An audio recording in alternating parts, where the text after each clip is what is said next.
And we are in this chapter, we are working with the pregnancy, childbirth, and the perineum.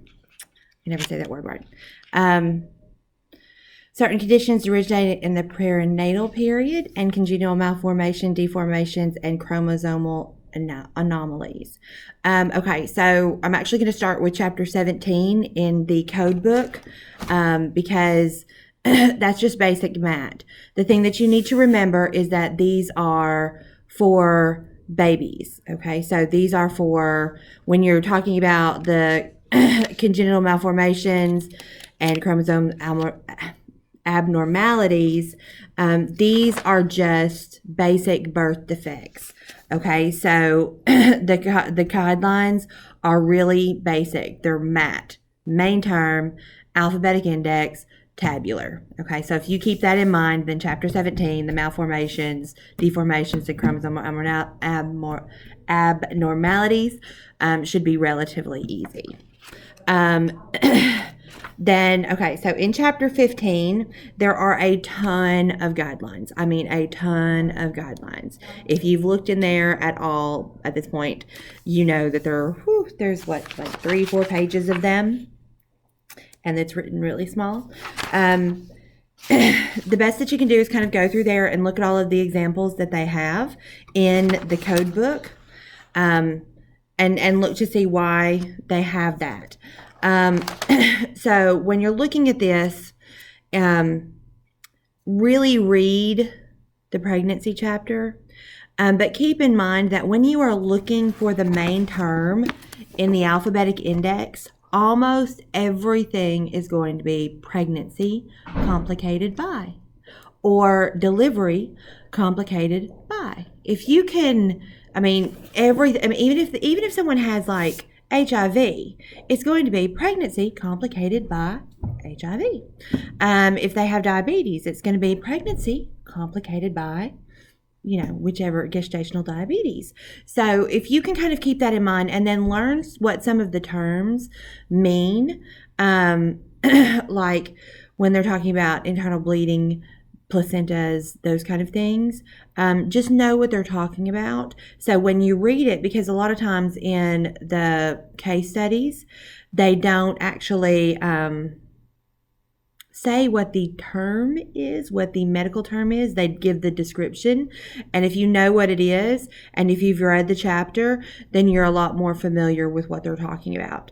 So basically, pregnancy complicated by, delivery complicated by, are going to be your main things that you're going to look up when you're looking in the alphabetic index. You have basically, pregnancy trumps everything too. Okay, pregnancy trumps everything.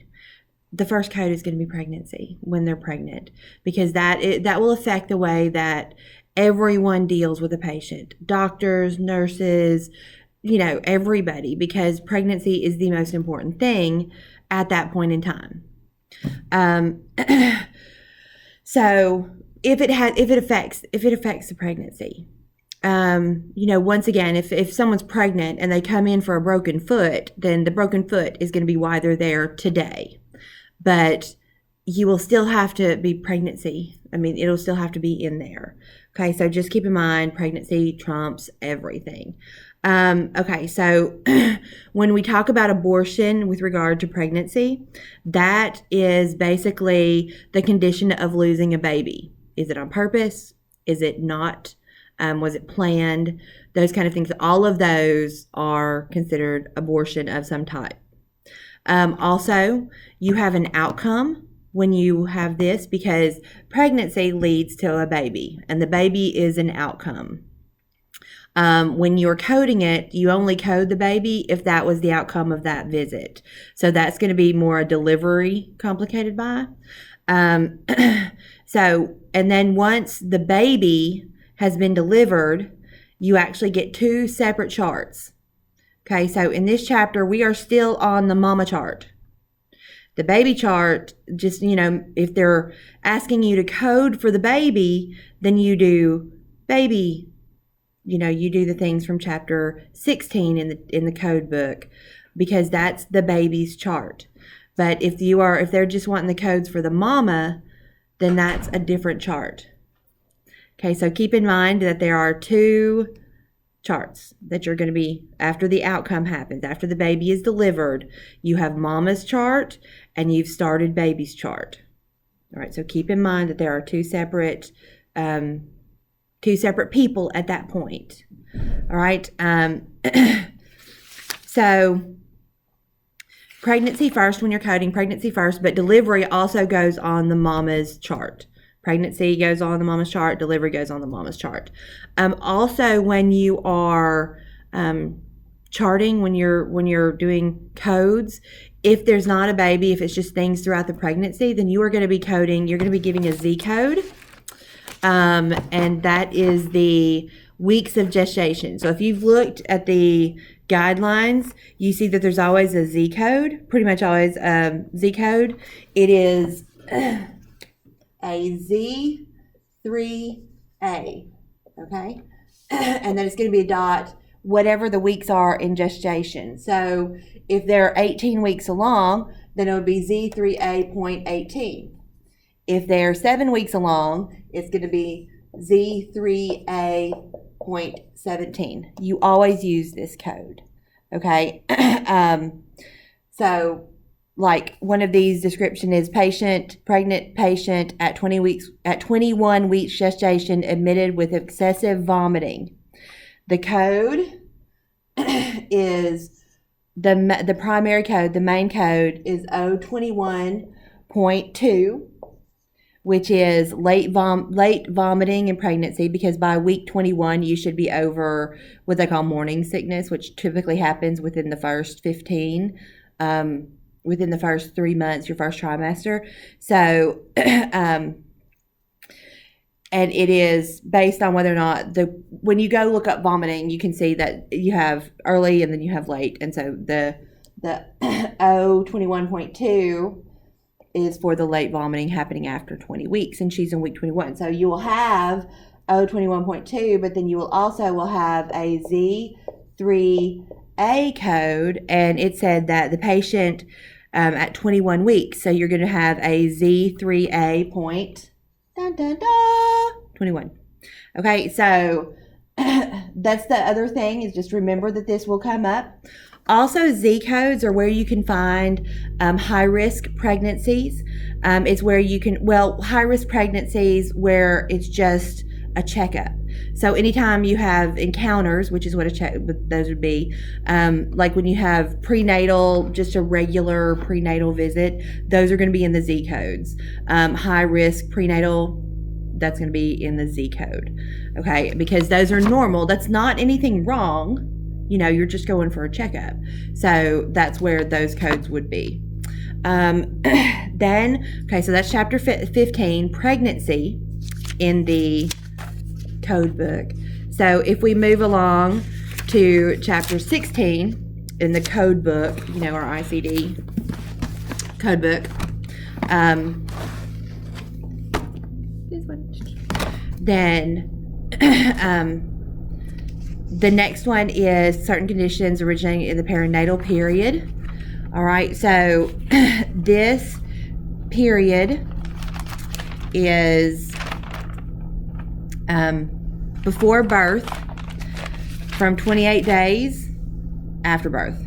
All right, so this is newborns. These are the newborns through the first 28 days. All right, when you're doing this, on the same, you know, when we were talking about pregnancy and how the mother had one, and in the pregnancy chapter, we're looking at the mother. Well, this is where we're looking at the baby. So every baby, when they're first born, get a Z code, okay? In this particular one, it's Z38. So on these, where the other ones were Z3As to count gestation areas, this one is for the baby. This code will only be on the baby's or on anybody's medical records once. This is birth, okay? You can't go back and be reborn. So this is the one that tells about what you were when you were born, Okay, and it's only there, and it's only on the first code. I mean, it's only on the first. So let's say that you have a baby who has issues and has to get transferred to another hospital. This will be on the medical chart where the baby was born. But once it reaches that other hospital, they're not going to have the Z38 code because it's not going to have been born at that hospital. It was born here. It can only be born once. Okay, so it's only going to have the Z38 code once, and it basically tells the type of the baby. So for example, a Z3800 is considered normal, and it is single live-born infant delivered vaginally. Okay, so a single, meaning one child, not twins, not triplets, live-born, not stillborn, infant delivered vaginally, which means it was not C-section. Okay, C-sections have different codes. All right, so a cesarean section. So this right here is basically saying a single live birth infant vaginally is how it was delivered. Okay, so that's going to be the first and only code. Other than that, it's pretty MAT. It's pretty main term alphabetic index tabular. You know, you look up the main term, or you figure out what the main term is. Why are they there today? Then, you know, if they're there today for being born, that's going to be your first primary code. All right. Then it's basically MAT. I mean, like I said, it's just, you figure out why they're there today after study. You look it up in the index, just like you would any of the rest of it. If they're within the first 28 days, it's going to be in this chapter 16. Okay. Anything that happened within the first 28 days. So you might have some of these defects and stuff that are coming back for later on, but it had to have happened within that first 28 days. If it happened after the first 28 days, then you code it just like you would in adults. I mean, if it's on day 32, you would code it just like you would any of the rest of them. Also, I was going to tell you that at this point is when I go back and reopen all of the chapters that we have previously done. So if you have a 0 on any of your previous work, then this is a chance for you to go back and redo it. If you have any problems, if you're not understanding anything, give me a text, okay? I can arrange to come to where you are. If you are on the Monticello campus, I can come and, you know, give you a little lecture there and help you, you know, have you do some problems, and we can go over them like that. I know that coding is kind of like learning a whole different, taking language that you're learning and turning it into codes, but I don't want you to do bad just because you don't understand it. So if you would please, like I said, contact me, but you should be able to see what you will have grades for by looking at your grades in Blackboard. And the grade in Blackboard is the one that is going to be received. I mean, because that's the one that has all of your everything, including the syllabus and the pretest and all of that. So like I said, once again, give me a call or a text, 870-265-1509, or you can email me, jonesre@uamont.edu. All right.